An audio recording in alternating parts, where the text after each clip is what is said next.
ये वत्सपाल बन गए थे कि उन्होंने सभी बछड़ों का ध्यान रखना शुरू किया था। और उसी में उन्होंने वत्सासुर का भी युद्ध कर दिया, सॉरी वध कर दिया वत्सासुर का। वत्सासुर के साथ उनका ये हुआ था। एंड फिर हमने चर्चा की कि वत्सासुर कौन से अनर्थ को रिप्रेजेंट करता है, और वत्सासुर अपने पिछले जन्म में कौन था। तो अब ये जितने भी बच्चे थे ये सभी थोड़े से बड़े हो गए, ठीक है, 5 साल के हो गए। और 5 साल के जब हुए तो उनका प्रमोशन, वैदिक जमाने में अगर देखने जाएंगे तो 3 प्रकार के एज ग्रुप होते हैं। ओके, 1 से 5 साल का जो एज ग्रुप है उसे कहते हैं कुमार अवस्था, यानी कि वो सभी बहुत छोटे होते हैं उस समय, कुमार अवस्था। तो अभी तक हमने जो भी चर्चा की वो कृष्ण के कुमार अवस्था की लीलाएं थी।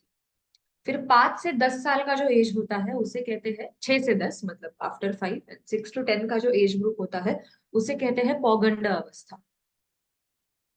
ठीक है। और 11 से 15 का जो एज होता है वो है किशोरावस्था। सो कुमार, पौगंड और किशोर, ऐसे 3 प्रकार के एज ग्रुप्स होते हैं। तो अब कृष्ण और बलराम जो है वो पौगंड अवस्था में पहुंच गए, वो 5 साल के हो गए। तो इसके लिए अभी उनका थोड़ा प्रमोशन हो गया, बछड़ों के ऊपर से उन्हें गाय दी गई। और ये हुआ गोपाष्टमी के दिन। हम देखेंगे अब दिवाली जब रहेगी तो हम गोपाष्टमी मनाते हैं, बराबर उस समय पे। तो गोपाष्टमी का महत्व ये है कि एक तो उस दिन राधा रानी के चरण दर्शन मिलते हैं, वो अलग लीला है। और दूसरा ये है कि गोपाष्टमी वो दिन है जिस दिन कृष्ण और बलराम को बछड़ों का इंचार्ज बनाया गया, सॉरी बछड़ों से उन्हें गायों का इंचार्ज बनाया गया था, उन्हें गाय हाँकने की जिम्मेदारी दी गई। तो अब गायों को हाँकना है, मतलब अभी तक हमने देखा कि जब वो वत्सपाल थे तो वो घर के पास में ही जितने भी एरिया है वहां पर गया करते थे।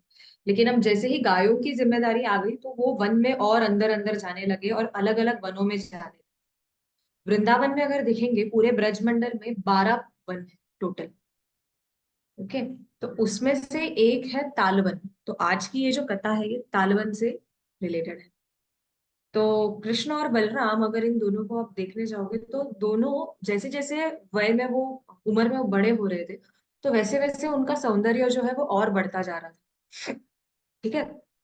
कृष्ण और बलराम अगर आप दोनों को देखोगे तो दोनों में फर्क सिर्फ इतना है कि कृष्ण जो है वो श्याम वर्ण के हैं और बलराम जी जो है वो सफेद वर्ण के हैं। जैसे कि अगर आप देखोगे बारिश के समय आकाश में समर क्लाउड कैसा होता है, सफेद कलर के बादल होते हैं आकाश में धूप के समय, तो वो बलराम जी का वर्ण है, वो बलराम जी का कलर है। और बारिश के समय जो बादल बनते हैं वो कृष्ण का वर्ण है। तो दोनों में फर्क सिर्फ रंग का है, दोनों एक ही है। ठीक है। तो इनके लिए अगर बहुत जन ऐसे पूछते हैं कि कृष्ण बलराम के लिए प्रणाम मंत्र क्या है, क्योंकि हम बाकी सबके तो प्रणाम मंत्र सुनते हैं, तो कृष्ण बलराम का प्रणाम मंत्र शुरू होता है इसी चीज से। तो उसमें कहते हैं, जलधर शशि वर्णौ गोपवेशौ किशोरौ सहचर गण वृंदै क्रीडमानौ व्रजेशौ नटवरजितवेषौ नीलपीताम्बराढ्यौ जगत जनन हेतु राम कृष्णौ नतोस्मि। यानी कि जलधर और शशि वर्णव, एक भाई ऐसा है जिसका अ, जो वर्ण है या फिर जो रंग है वो जलधर, यानी कि बारिश के मेघ के समान, मेघश्याम। और दूसरा जो है उनका शशि का वर्ण है, यानी कि चंद्रमा। तो जलधर और शशि वर्ण ऐसे ये दो भाई है। और उनका वेश कैसा है, गोप वेशव। दोनों भी जो है उन्होंने गोप के वेश पहने हुए, गोपों के वस्त्र पहने हुए, और किशोर अवस्था में। गोप वेशव किशोरव। आपने वृंदावन के कृष्ण बलराम की छवि देखी होगी कि किस प्रकार कृष्ण और बलराम, बलराम जी जो है वो कृष्ण के ऊपर हाथ रख कर खड़े हैं और कृष्ण एक हाथ से बांसुरी बजा रहे। तो गोप वेशव किशोरव। और वो करते क्या है, सहचर गण वृंदे, कि उनके जितने भी सखा है, क्रीड़ा मानव व्रजेशव, ये दोनों भी जो है व्रजेश, यानी कि वृंदावन के जो महाराज है वो है नंद बाबा, और नंद बाबा के ये दोनों पुत्र है तो नेचुरली ये दोनों भी व्रजेश है। ठीक है। तो क्रीड़ा मानव सहचर गण वृंदई, अपने सखाओं के साथ ये क्रीड़ा करते रहते हैं पूरे दिन वृंदावन के अलग अलग वनों में। और नटवर जिता वेशव, इनका जो कपड़ा पहनने का स्टाइल है, अभी हम आगे चर्चा करेंगे, तो वो नटवर जैसे कि डांसर्स होते हैं। ठीक है, हम आगे चर्चा करेंगे कि ये कैसे होता है। तो डांसर्स की तरह इनकी वस्त्र पहनने की शैली है। नील पीताम्बराढ़, एक ने नीले वस्त्र पहने हैं, यानी कि बलराम जी जो है वो नीले वस्त्र पहनते हैं, और कृष्ण जो है वो पीतांबर पहनते हैं। नील पीतांबर आढ्य और जगत जनन हेतु राम कृष्ण उनतोस्मि। तो ऐसे बलराम और कृष्ण जो पूरे जगत का पालन करते हैं, उनको हमारा प्रणाम है। ये कृष्ण और बलराम का प्रणाम मंत्र है। ठीक है। तो कृष्ण और बलराम दोनों बहुत ही सुंदर, यशोदा मैया और रोहिणी मैया कृष्ण और बलराम दोनों को बहुत ही सुंदर अलंकारों से सुशोभित करके उन्हें वन में भेजती थी। और जैसे ही वन में एंट्री हुआ तो सभी सखा क्या करते थे, वो पूरे उनके सोने के चांदी के आभूषण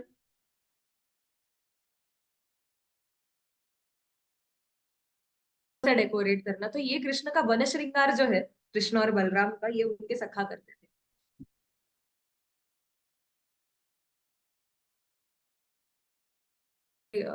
चैप्टर में 10वें स्कंद का 21वां चैप्टर, उसमें वेणुगीत में भी इसका बहुत सुंदर वर्णन।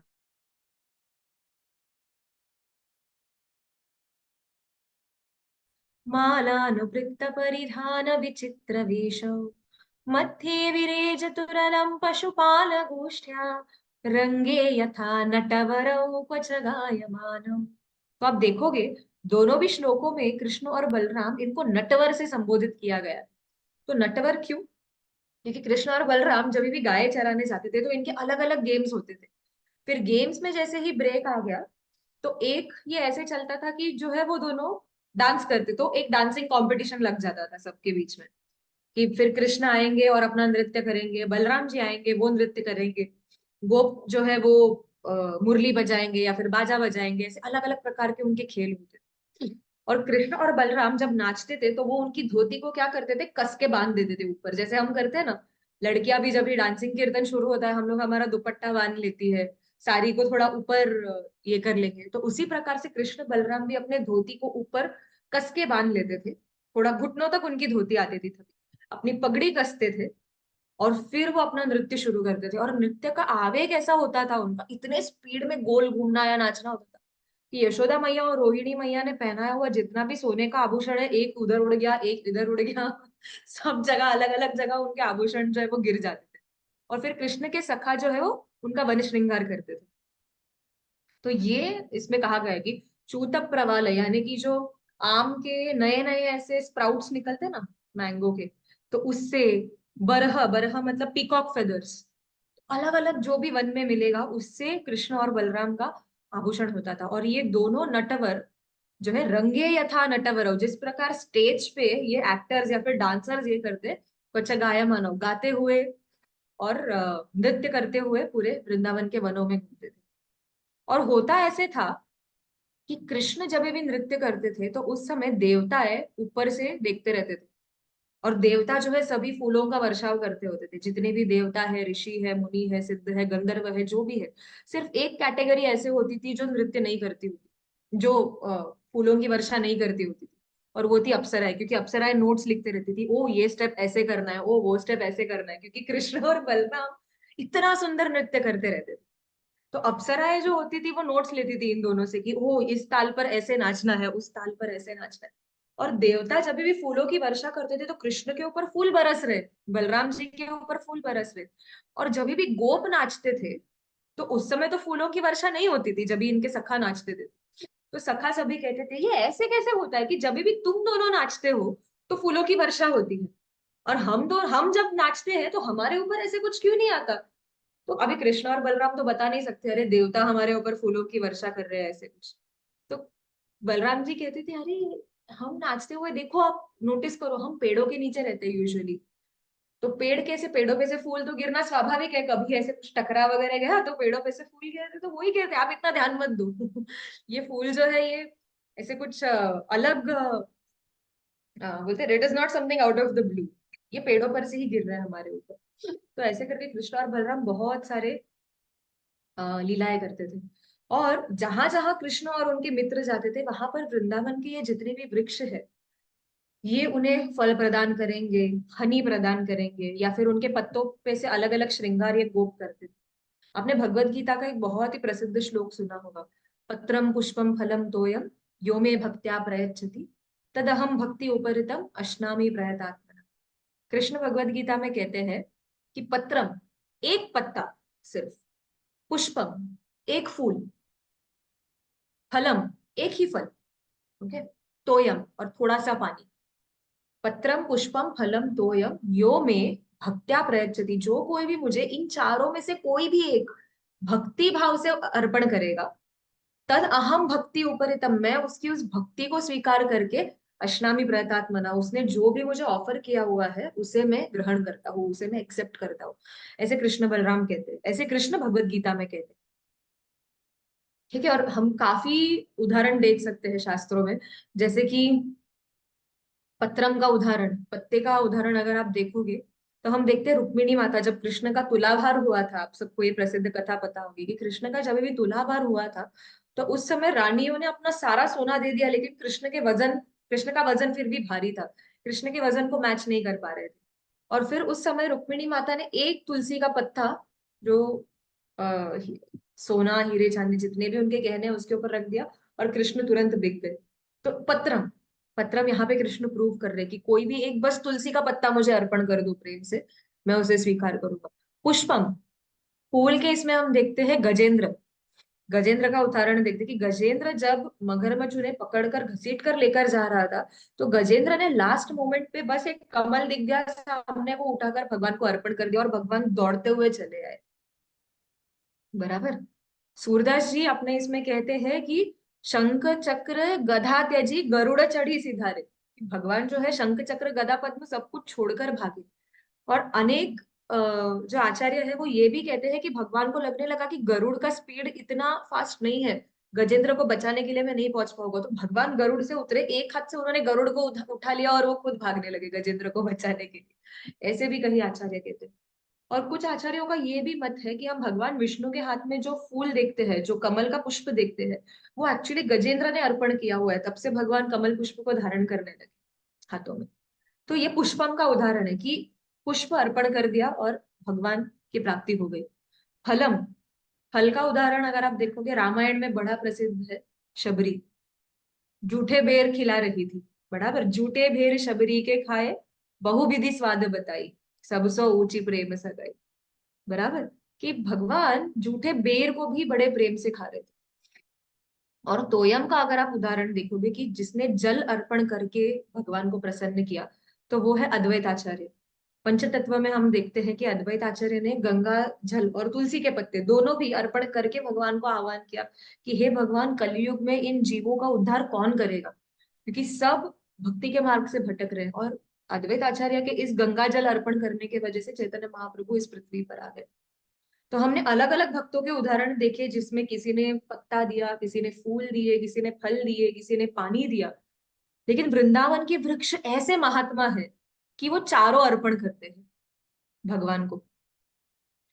वो पत्रम पुष्पम और फलम तो तीनों हो गया, वो पत्ते भी अर्पण करते हैं, फूल भी अर्पण करते हैं और फल भी अर्पण करते हैं। और साथ ही साथ तोयम, तोयम क्या है कि जब भी कृष्ण और बलराम गुजरते हैं जिन जिन रास्तों पे से, तो इन पेड़ों में से जो शहद टपकने लगता है, जो मधु निकलता है इन पेड़ों के इसमें से, ब्रांचेस में से, तो वो उनके आंसुओं के बराबर है। आचार्य कहते हैं कि ये जो शहद निकल रहा है वो एक्चुअली ये पेड़ों के अश्रु है, जो पेड़ बाहर है।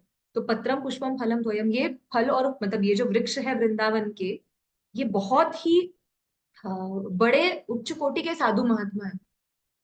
जैसे कहते हैं ना, वृंदावन के वृक्ष को मर्म ना जाने कोई, डाल डाल और पात पात पे श्री राधे राधे। तो ये वृंदावन के वृक्ष इस प्रकार के ये है। और कृष्ण बलराम जब भी जाते तो ये पेड़ थोड़े से झुक जाते थे और अपना फल ताकि उनके रेंज में आ जाए हाथ के। और बलराम जी और कृष्ण बलराम को कहते थे, दाऊ देखिए, आपके आदर में ये पेड़ जो है, ये वृक्ष झुक गया है, चलो आप वो फल ले लीजिए और मतलब उसको स्वीकार कीजिए, पेड़ को जो है उसे अनुग्रह दे दीजिए करके। तो ऐसे कृष्ण बलराम आपस में बहुत हंसी मजाक करते थे। अब जब पहली बार वन में जाने की बारी आई तो यशोदा मैया बड़ी चिंतित हो गई,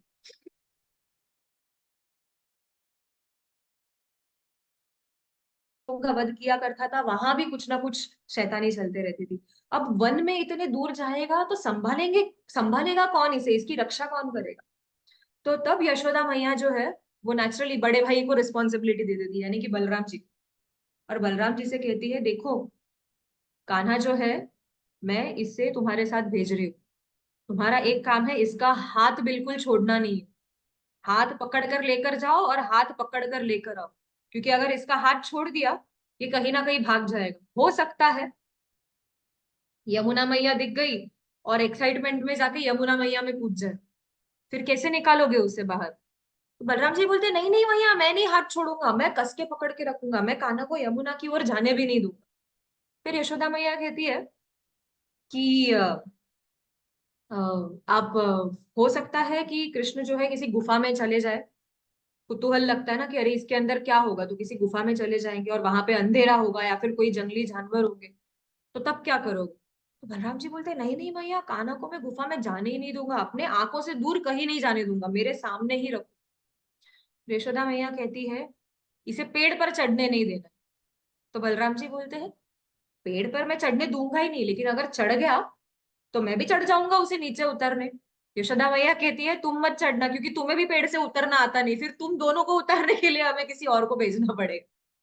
तो फिर यशोदा मैया इस प्रकार बलराम जी से बहुत आश्वासन देते होती है कि आप, अगर कान्हा ने ऐसे किया तो आप कैसे रक्षा करोगे, वैसे किया तो कैसे रक्षा करोगे। और बलराम जी फाइनली कहते हैं मैया आप चिंता मत करो, जिस प्रकार पलके जो है वो आंखों की रक्षा करती है, उसी प्रकार मैं अपने कान्हा की रक्षा करूँ और उसे कहीं जाने नहीं दूं। तो अगर हम देखेंगे बलराम जी, कल ही हमने बलराम जी का आविर्भाव सेलिब्रेट किया था। तो बलराम जी जो है ये कृष्ण के पूर्वज, कृष्ण पूर्वजम ऐसे उन्हें कहते हैं, ये आदि गुरु है। और भगवान की सेवा करने में अगर देखने जाएंगे, 5 प्रकार के रस होते हैं जिसमें भगवान की हम सेवा कर सकते हैं। तो एक होता है शांत रस।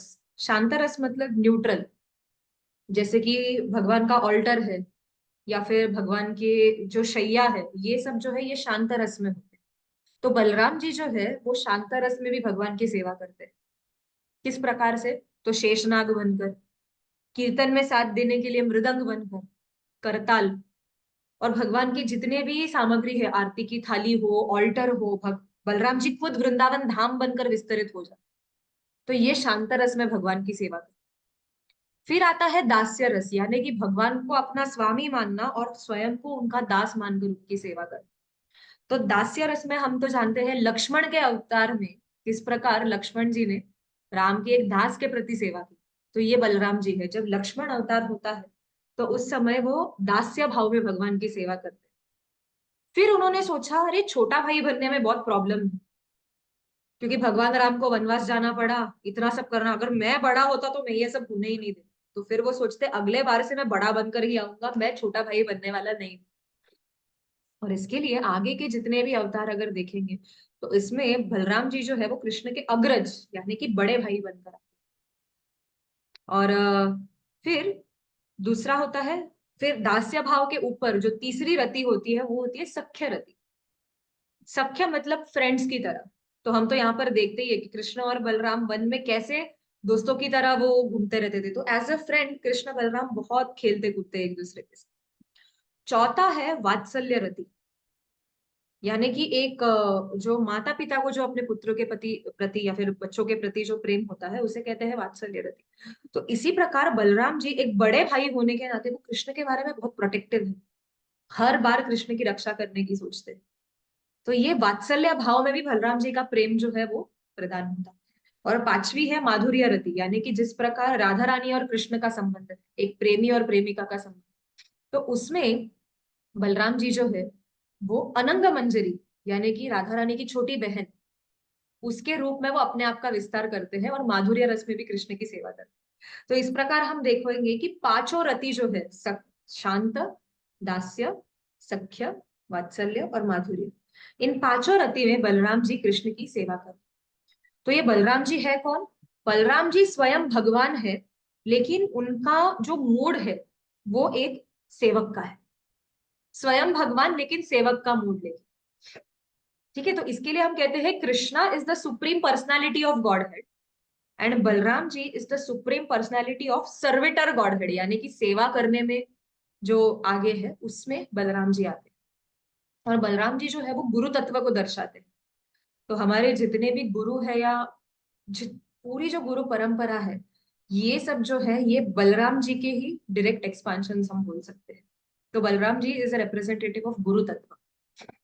ठीक है। तो इस प्रकार अब कृष्ण बलराम और उनके सभी मित्र जितने भी है, ये खेल यशोदा मैया को आश्वासन देके खेलते हुए वनों में जा रहे। तो तो अभी श्रीदामा और कृष्ण के जितने भी सखा है वो कृष्ण को कहते हैं कि यहाँ पर पास में ही एक वन है जिसका नाम है ताल वन। और वहां पर हमने सुना है कि बहुत अच्छे अच्छे फल मिलते हैं, उनकी सुगंध इतनी मधुर है कि वो सुगंध से ही किसी इंसान को बोलते हैं ना भूख लग जाए और खाने की इच्छा हो। लेकिन वहां पर एक प्रॉब्लम ऐसा है कि कंस ने एक राक्षस अपॉइंट करके रखा है जिसका नाम है धेनुका। और ये धेनुकासुर जो है ये एक गधे के रूप में है। ठीक है, उसे गर्दभासुर भी कहते हैं काफी बार, क्योंकि गधे के रूप में था धेनुकासुर। तो ये जो गधे के रूप में है, तो वहां पर वो किसी को भी आने के लिए अलाउ ही नहीं करता, और जो कोई वहां पर आएगा और ये फल खाने की बोलते ना कोशिश करेगा, उसे ये तुरंत मार डालता है। तो हमें ये फल खाने की बहुत इच्छा है। अरे तुमने तो इतने असुरों का वध किया है कृष्णा, और बलराम तो नाम ही बलराम है कि वो इतने शक्तिशाली है, तो हमें ले चलो वहां पर, हमें वो फल खाने हैं। तो तालवन जाते हैं, तो कृष्ण और बलराम कहते हैं ठीक है चलो, तुम्हारी इच्छा है तालवन जाकर फल खाने की, हम जाकर फल खाते हैं। और कृष्ण बलराम और उनके सारे सखा अपनी गायों को लेकर पहुंच जाते हैं तालवन। अब यहाँ पर आचार्य कहते हैं कि ये सखाओं का यहाँ पर कोई निजी स्वार्थ नहीं था ये फल खाने में। जैसे हम भगवान को कहते हैं ना, ये भगवान मुझे ये दे दो वो दे दो, ऐसा करो वैसा करो, तो वैसे इन सखाओं का निजी स्वार्थ नहीं था यहाँ। सखा जब कृष्ण बलराम को कह रहे थे कि हमें तालवन ले जाओ और हमें वो फल खाने, तो उनकी इच्छा ये थी कि कृष्ण बलराम वो फल खाए, क्योंकि जैसे ही बलराम जी ने अभी वो फल जो है वो बहुत ऊंचे पेड़ पर थे, तो उन्हें निकाला कैसे जाए। तो बलराम जी ने क्या किया, उन्होंने पेड़ को पकड़कर पेड़ को जोर से हिलाने लगे, और उससे वो सारे फल नीचे गिरने लगे। और जैसे ही फल नीचे गिर रहे थे, ये सखा उठाकर सबसे पहले कृष्ण और बलराम को दे रहे थे कि अरे आप खाओ, आप चखो। तो उनका उद्देश्य ये था कि धेनुकासुर का वध हो जाए, और उससे कृष्ण बलराम की कीर्ति गाने के लिए उन्हें एक और कोई तो लीला मिल जाए। और दूसरा तो ये कि फल जो है वो कृष्ण बलराम भी खा पाए, इसके लिए जितने भी ये सखागण है ये आग्रह करते कि चले हम तालवन जाते हैं। और बलराम जी पेड़ों को हिलाने लगते हैं और वहां से ये सभी फल गिरने लगते हैं। तो फलों के गिरने की आवाज से धेनुकासुर जो है वो जाग जाता है, और वो देखता है और उसे लगता है अरे ये तो कंस का उद्यान है, ये कंस की अपनी जगह है, तो ऐसे कैसे ये यहाँ पर आकर फल खा सकते हैं। तो वो भागकर बलराम जी की तरफ जाता है, क्योंकि Balram ji is the one जो फल निकाल दे रहे थे। और अपने पीछे के पैरों से वो बलराम जी को छाती पे लात मारता है जोर से। और बलराम जी जो है वो पेड़ पे से पीछे निकल जाते हैं। और अब फिर से देखो, मतलब गधा, हम जो कहते हैं ना कि गधे, किसी को अगर कोई मूर्ख रहेगा तो हम कहेंगे ये गधा है। तो गधे की मेंटालिटी ऐसी होती है, वो फिर से बलराम जी के सामने जाता है, और पीछे के पैरों से वो सोचता है अभी बलराम जी को मैं लात मारूंगा और उनका वध कर दूंगा। लेकिन बलराम जी इस बार क्या करते, धेनुकासुर के दोनों पैर पकड़ते। ये एक्चुअली कृष्ण बलराम का फेवरेट तरीका था असुरों को मारने का, पकड़ो, घुमाओ और फेंक दो। तो वत्सासुर का भी वध कृष्ण ने इसी प्रकार किया था। तो यहाँ पर भी अगर देखेंगे, बलराम जी ने धेनुकासुर के दोनों दोनों पैर पकड़ लिए, घुमाया, और कुछ कुछ शास्त्रों में उसका ऐसा वर्णन है कि बलराम जी ने इतने जोर से घुमाया कि वो सेंट्रीफ्यूगल फोर्स जो होता है ना घूमने का, जो हमने लास्ट टाइम भी डिस्कस, उससे धेनुकासुर की अतड़ियां सब बाहर निकल गई। इतना वो फोर्स था बलराम जी ने उनको स्पिन करने का, और उठाकर फेंक दिया पेड़ों के ऊपर। तो जो ताल वृक्ष इतने ऊंचे ऊंचे थे, उस ऊंचे से ताल वृक्ष के ऊपर धेनुकासुर को जाके फेंक दिया। और फिर ये सब शोर सुनकर धेनुकासुर के जितने भी गधे और मित्र थे वो सभी मतलब वो चौकन्ना हो गए, और वो सब भाग कर आए।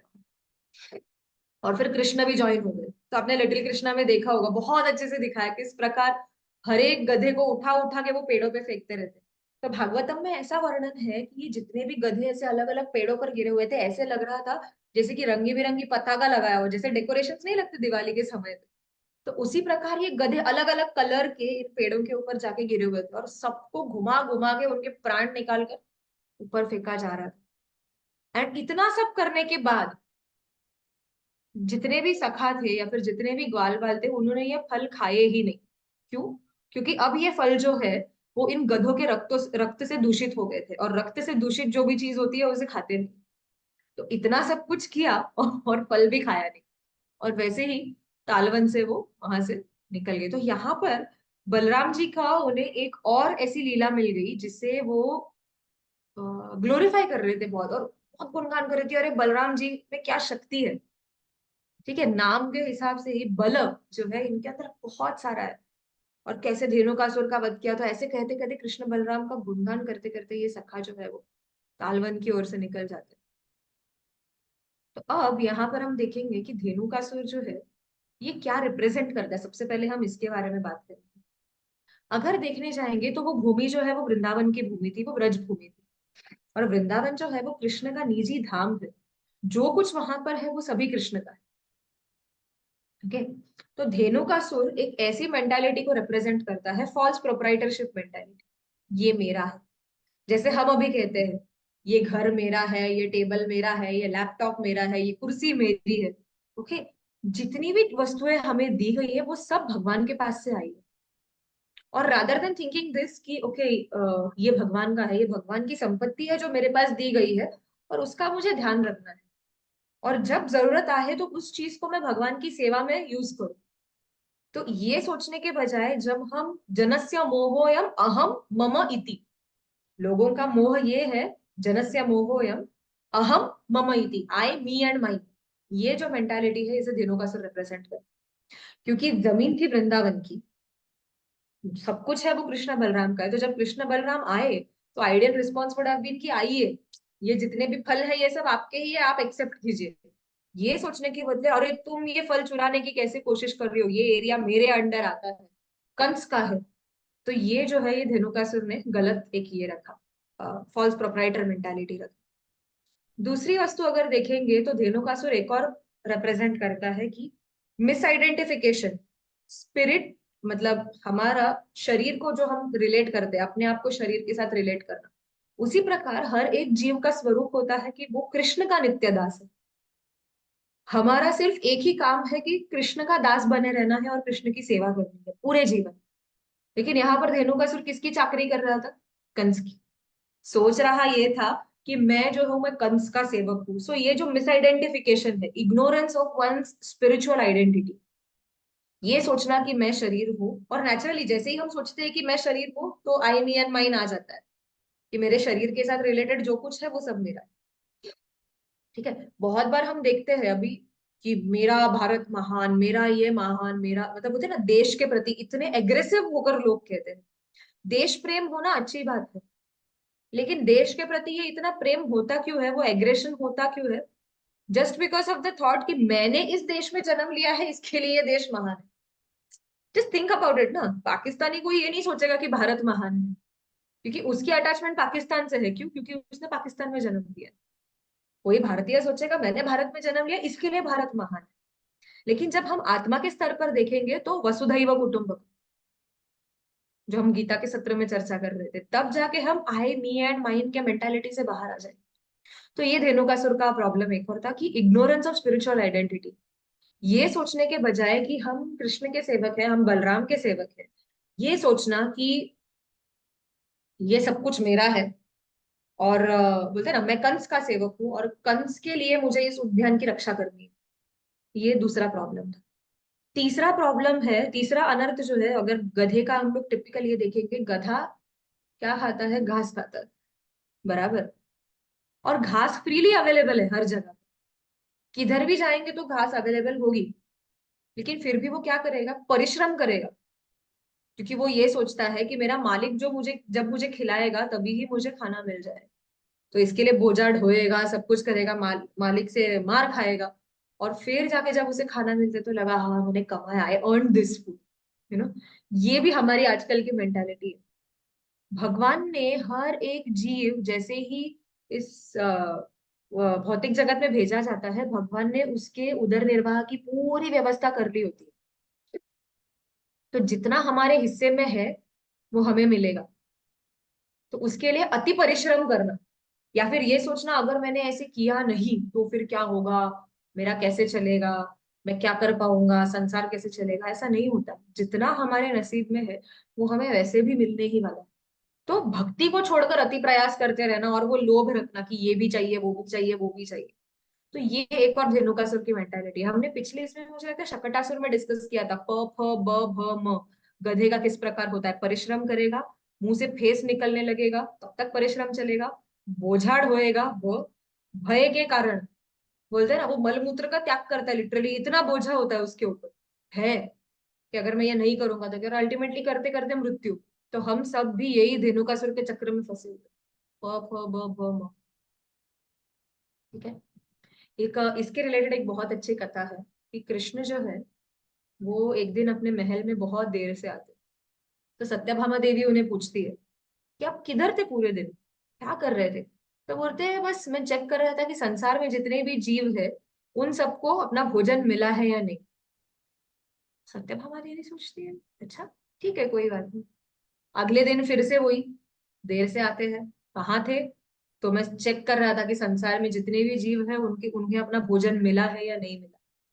तो फिर सत्यभामा देवी सोचती है कि आप संसार के सारे जीवों को भोजन पहुंचाते हो। कृष्ण कहते हैं हाँ पहुंचा देता हूँ। और फिर सत्यभामा देवी दूसरे दिन सोचती है कि मैं इनकी परीक्षा लेती हूँ। तो उन्हें एक दो चींटियां दिखती है। वो चींटियों को एक छोटे से डिब्बी में डालकर उसे अपने जो अंबाड़ा होता है ना उसके अंदर वो डिब्बी सत्यभामा देवी छुपा देती है।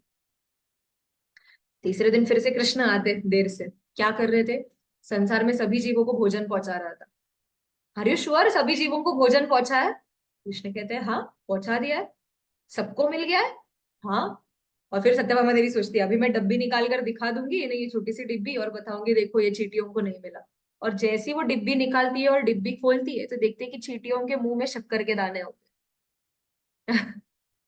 तो भगवान जो है वो इस प्रकार, आप सोचिए कि हाथी को कितना खाना लगता है पेट भरने के लिए। टन में हाथी, मतलब हाथी का वजन टन में होता है, कितने किलो हाथी खाता है। लेकिन वो भी उपलब्ध है, हाथियों के झुंड को अगर भगवान अपना खाना उपलब्ध करा सकते हैं तो हमारे एक परिवार के लिए 1 किलो चावल नहीं अवेलेबल कराएंगे। प्रॉब्लम ये है कि हमारा जो इच्छाएं है हमारी वो बहुत ज्यादा है। जो बेसिक मिल रहा है उसमें हमारी संतुष्टि रखने की तैयारी नहीं है। तो इसके लिए हमें लगता है कि हमें अति परिश्रम करना पड़ेगा, क्योंकि हमारा जो नीड्स है, नीड्स एंड वांट्स ये दो होते हैं, दो प्रकार होते हैं। नीड्स मतलब जो जितना जरूरत है उतना मिल गया ठीक है, घर के ऊपर एक छप्पर है, खाने पीने को मिल रहा है, अंग के ऊपर वस्त्र है, काफी है। लेकिन हमारा कैसा है, मुझे 3 BHK चाहिए, और उसमें मार्बल का फ्लोरिंग ही चाहिए, खाने में रोज एक एक कुजीन चाहिए, आज इटालियन कल चाइनीज परसों कॉन्टिनेंटल। तो ये जब आते हैं तो तब जाके हमें ये एक्स्ट्रा परिश्रम करना। तो ये धेनुकासुर की वृत्ति है कि जो कुछ अवेलेबल है उसमें संतुष्ट ना रहकर ये सोचना कि अगर मैं मेरे मालिक की चाकरी करूंगा तब जाकर ही मुझे, बोलते हैं ना, जो भी वेतन है वो मिलेगा, एंड फिर उसके हिसाब से ही मेरा उदर निर्वाह हो। तो इस वृत्ति को अगर हम देखेंगे, यहाँ पर कृष्ण ने इसे नहीं मारा इस असुर को, यहाँ पर बलराम जी ने मारा। तो आचार्य ये कहते हैं कि जिन जिन असुरों का कृष्ण ने वध किया वो रिप्रेजेंट ये करता है कि भगवान ये उन वो अनर्थ है जिनके लिए भगवान को इंटरवीन करना पड़ता है और उनका वध करना पड़ता है। जैसे कि पूतना के इसमें हमने देखा कि सूडो गुरु है या फिर जो कुछ है, या फिर शकटासुर में बैड हैबिट्स जो हमारे अनर्थों का बोझ है हमारे ऊपर, ये शकटासुर की वृत्ति थी। तृणावत की वृत्ति थी कि हमारे अंदर का जो अहंकार है मटेरियल, इसके वजह से जो हमारे अचीवमेंट्स है उसके वजह से। तो ये सब ऐसे अनर्थ है जिसमें कृष्ण को इनका निवारण करना पड़ेगा। लेकिन बलराम जी ने जिन दो असुरों का वध किया, हम कल चर्चा करेंगे प्रलंबासुर के बारे में, धेनुकासुर और प्रलंबासुर, ये यहाँ पर इंडिकेट करता है कि ये जो अनर्थ है वो गुरु कृपा से निकल जाएगा। और गुरु की कृपा अगर प्राप्त करनी होगी तो हमें एंडेवर करना होगा। ठीक है। गुरु की कृपा तब मिलती है जब हम भी हमारी ओर से कोशिश करते हैं। तो इन दो अनर्थों के लिए हमें हाथ पे हाथ रखकर नहीं बैठना है, जो प्रलंबासुर दर्शाता है और जो धेनुकासुर दर्शाता है। उसके लिए हमें हमारे प्रयत्न करने हैं, और फिर गुरु की कृपा जब रहेगी तब ये अनर्थ हमारे अंदर से निकल जाएगा। और बाकी के जो अनर्थ है, गुरु की कृपा आते ही कृष्ण कृपा भी अपने आप आ जाएगी। जैसे हमने कृष्ण जन्म को लेकर चर्चा की थी कि पहले बलराम जी आते हैं, पहले गुरु आते हैं, हमारे अंदर के जितने भी 6 अनर्थ है, काम क्रोध लोभ मोह मद मत्सर, इन 6 अनर्थों को पूरी तरह से साफ कर देते हैं और फिर भगवान का आविर्भाव होता है। तो ये बलराम जी यहाँ पर दर्शा रहे हैं इन असुरों का वध करके। ठीक है। और अब देखते हैं कि ये ये धेनुकासुर जो है वो अपने पिछले जीवन में कौन था। धेनुकासुर जो है वो बलि महाराज, प्रहलाद के पुत्र विरोचन, विरोचन पुत्र बलि, और बलि महाराज के पुत्र साहसिक करके एक उनके पुत्र थे। तो ये साहसिक जो है वो धेनुकासुर बन के आया। तो कथा ऐसी है कि साहसिक एक बार अपनी 10,000 रानियों के साथ किस गंधमादन पर्वत के ऊपर विहार करने के लिए चले गए। और वहां पर ये बोलते हैं ना कि वो विहार करते समय इतना उन्होंने शोर मचाया, इतना हल्ला गुल्ला किया, मतलब जो भी वो लोग एंजॉय कर रहे थे वहां पे। और दुर्वासा मुनि पास ही में तप कर रहे थे। तो दुर्वासा मुनि की तपश्चर्या भंग हो गई। तो दुर्वासा मुनि ने उन्हें श्राप दे दिया कि मूर्ख, तुम तुम्हारे अंदर तुम्हारे परिवार का कोई गुण नहीं है। तुम्हारे पिताजी भक्त थे, बलि महाराज इतने श्रेष्ठ भक्त है, तुम्हारे दादाजी भक्त है, तुम्हारे परदादाजी तो कितने बड़े भक्त हैं, और तुम यहाँ पर हो कि एक गधे की तरह यहाँ पर बोलते हैं ना सेंस एंजॉयमेंट में मग्न हो। और ये जो है ये तपोभूमि है और उस पर आकर तुम यहाँ पर विहार कर रहे हो। तो इसके लिए मैं तुम्हें श्राप देता हूँ कि तुम्हें गधे का शरीर है। क्योंकि अगर आप देखोगे गधा दो चीज करता है।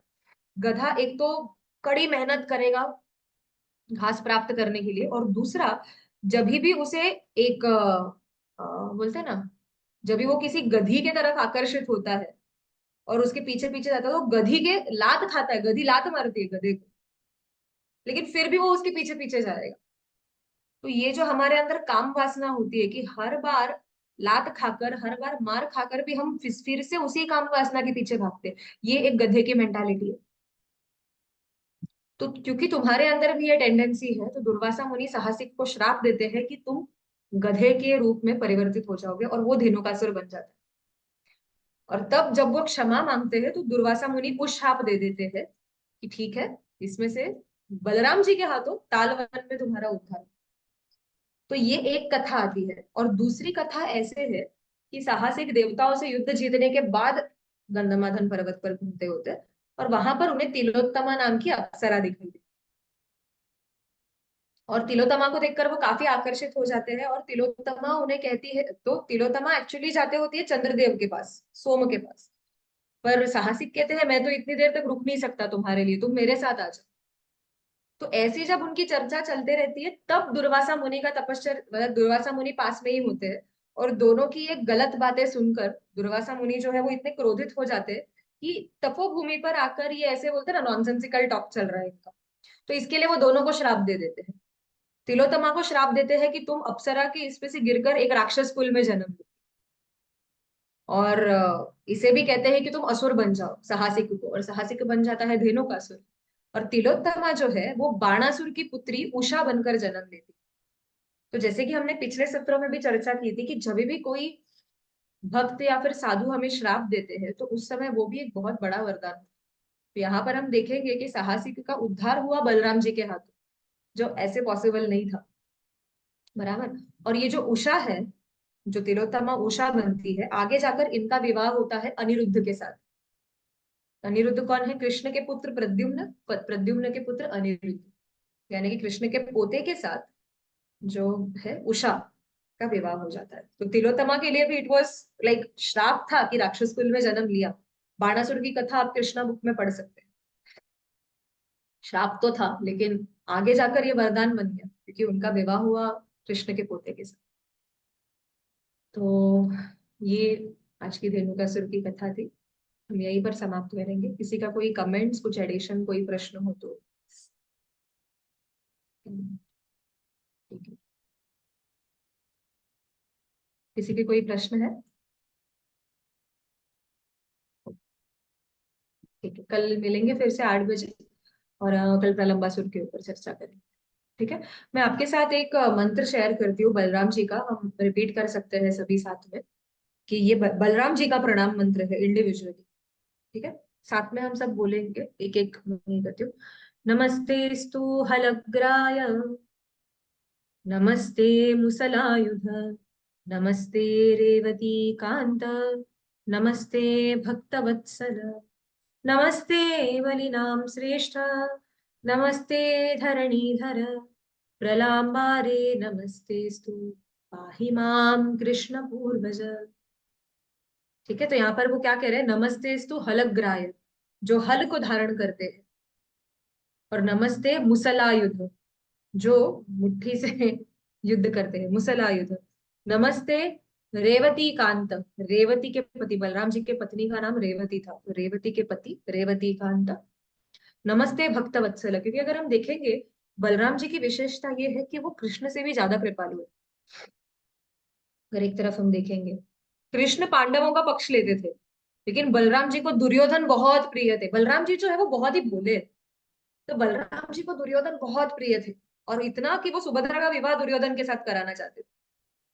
तो बलराम जी जो है, एक गुरु जिस प्रकार हमारे अंदर के अनर्थों को सहन करके उसे हटाने के लिए हमारी मदद करते हैं, बराबर, तो उसी प्रकार से बलराम जी भी जो है हमारे अंदर के जितने भी अनर्थ है, अगर अगर हमें आध्यात्मिक बल चाहिए, श्रीला प्रभुपाद कह रहे थे कि अगर हमें आध्यात्मिक बल चाहिए होता है तो हमें बलराम जी से प्रार्थना करनी चाहिए, क्योंकि बलराम जी उस आध्यात्मिक शक्ति का स्रोत है।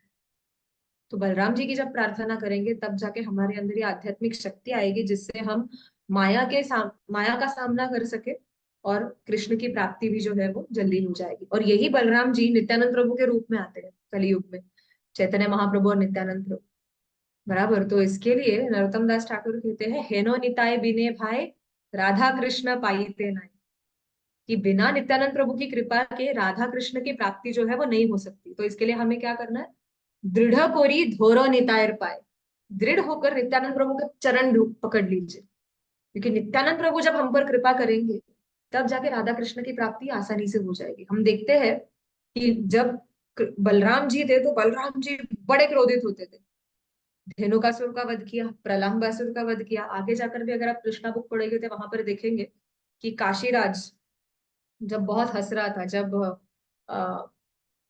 आई थिंक प्रद्युम्न और रुक्मी के पुत्री का विवाह था या कुछ, और मुझे अभी क्लियर याद नहीं है, विवाह का ही प्रसंग था। और उस समय जो रुक्मी है, रुक्मिणी का भाई, वो बहुत बलराम जी को जो द्यूत में चीटिंग कर कर कर जीत रहा था, तो बलराम जी ने देखा देखा फिर फ्रस्ट्रेशन में उसे मार दिया रुक्मी को। और फिर ये देखकर काशीराज जो है, जब जब बलराम जी हार रहे थे तो काशी का जो राजा है वो बहुत दांत दिखा दिखाकर हंस रहा था, तो एक घुसे में उसके दांत पूरे आड़े टेढ़े, डेंटल सर्जरी कर दिया पूरी पूरी तरीके से बलराम जी ने। फिर आगे हम देखते हैं कि रोमहर्षण सूत, जो व्यासपीठ पर व्यासदेव के शिष्य थे, और व्यासपीठ पर बैठकर सभी भागवत कथा कर रहे हैं, और बलराम जी जब सभा में आते तो सभी ऋषि खड़े हो जाते, क्योंकि ये आदि संकर्षण है, इनको आदर देना चाहिए। लेकिन रोमहर्षण होता, अहंकार के कारण वो खड़े नहीं हुए, व्यासपीठ पर ऐसे ही बैठे रहते। और बलराम जी आदि गुरु होने के कारण वो व्यासपीठ पर किसी ऐसे व्यक्ति को नहीं बैठने दे सकते जो अहंकार में डूबा हुआ है। तो घास का एक तिनका लेकर बस रोमहर्षण सूत को छाती पर टच करते हैं और वहां पर ही उसकी मृत्यु हो जाती है। भागवतम में लिखा हुआ है, his heart cracked into two, and वहां पे, और उसके जगह पे फिर सूत गोस्वामी यानी कि उनके ही पुत्र को वहां पर बिठाया जाता है। और अगर आप भागवत पढ़ोगे तो सूत गोस्वामी और शौनक आदि ऋषि के बीच में का कॉन्वर्सेशन है आगे जाके। तो ये बलराम जी की जो छोटे छोटे चीजों पर बोलते ना, क्रोधित होकर सीधा किसी का डेंटल सर्जरी कर दिया, किसी का सर फोड़ डाला, किसी को मार भी दिया, यही बलराम जी जब नित्यानंद प्रभु बनकर आते हैं तो वो ही घास का तिनका जिससे उन्होंने रोमहर्षण सूत को मारा, उसी घास के तिनके को अपने दांतों के बीच दबाकर वो सबके पाव पड़ रहे हैं और कह रहे हैं, भज गौरांगो कह गौरांगो लह गौरांगे।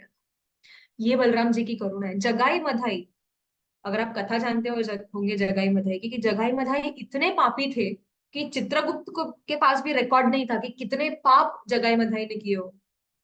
चित्रगुप्त भी ये रिकॉर्ड नहीं रख पा रहे। और फिर नित्यानंद प्रभु ने ठान ली कि मैं इनका उद्धार करना चाहिए, इनका उद्धार होना चाहिए। और नित्यानंद प्रभु उन्हें जब भी प्रचार करने जाते तो मधाई जो है वो शराब, जिस मटके में शराब पीते होते हैं वो ही नित्यानंद प्रभु के सर पर फोड़ते हैं और पूरा खून बहने लगता है। और उस समय चैतन्य महाप्रभु, जब उन्हें ये पता चलता है कि नित्यानंद प्रभु पर आक्रमण हुआ है, तो चैतन्य महाप्रभु वहां पर आके सुदर्शन का आह्वान करते हैं, दोनों का वध करने के लिए, जगाए और मधाई का।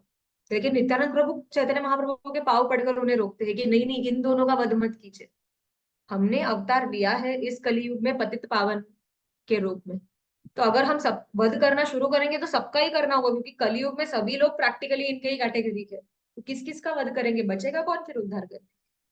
और जब भी मधाई ने मुझे मारा तो जगाई ने मुझे बचाया, उसने मेरी रक्षा की, वो रोक रहा था मधाई को मारने से। तो आप इन पर कृपा दे दीजिए।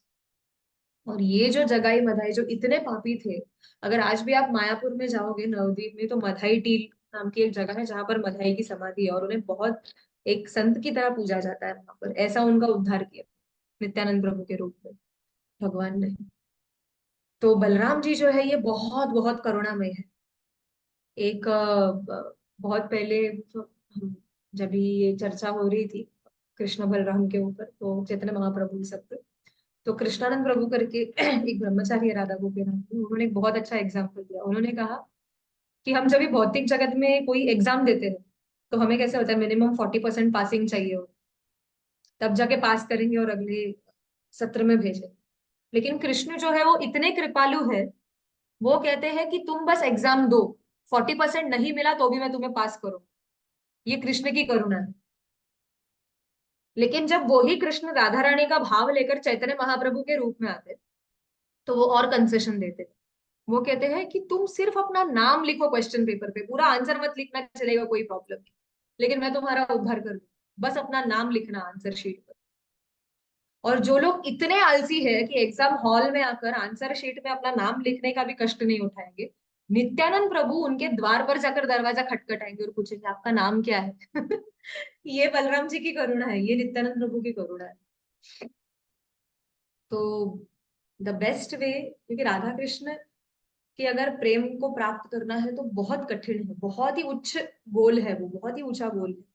लेकिन अगर उसे बहुत ही सरल मार्ग से हमें प्राप्त करना है तो हमें गुरु की शरण, यानी कि गुरु तत्व, यानी कि नित्यानंद प्रभु का शरण लेने से ये बहुत आसानी से प्राप्त हो जाएगा। एक लास्ट में आपको छोटा सा स्टोरी बताकर खत्म करते हैं।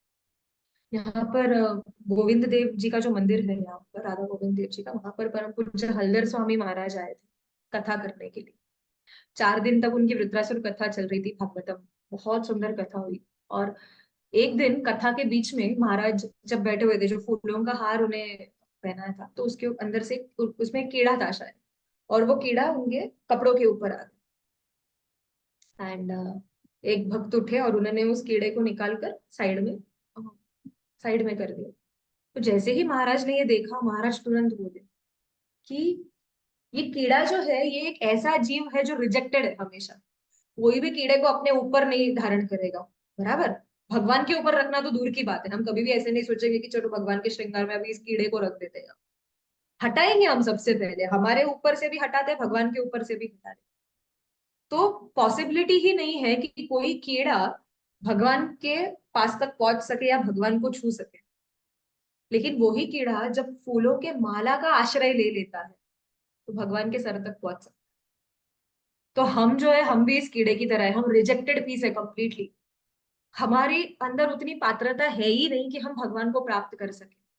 लेकिन हम अगर नित्यानंद प्रभु या फिर जो हमारी गुरु परंपरा है, गुरु परंपरा is represented by Balram ji Nityanand प्रभु, तो अगर हम हमारे गुरुजनों का इस परंपरा जो फूलों की माला की तरह है उनके शरण में जाए, तब हम भगवान को प्राप्त कर सकते। तो ये बलराम जी की महिमा है कि जो फूलों की माला है वो गुरु है, और ये जो कीड़े हैं वो हम, हमें बस उनके शरण में जाना है।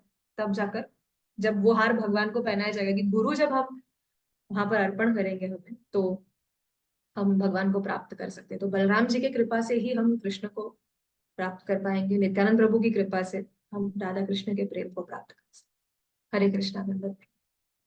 थैंक यू वेरी मच, कल फिर मिलेंगे, कल प्रलंबासुर की चर्चा। हरे कृष्ण माता जी।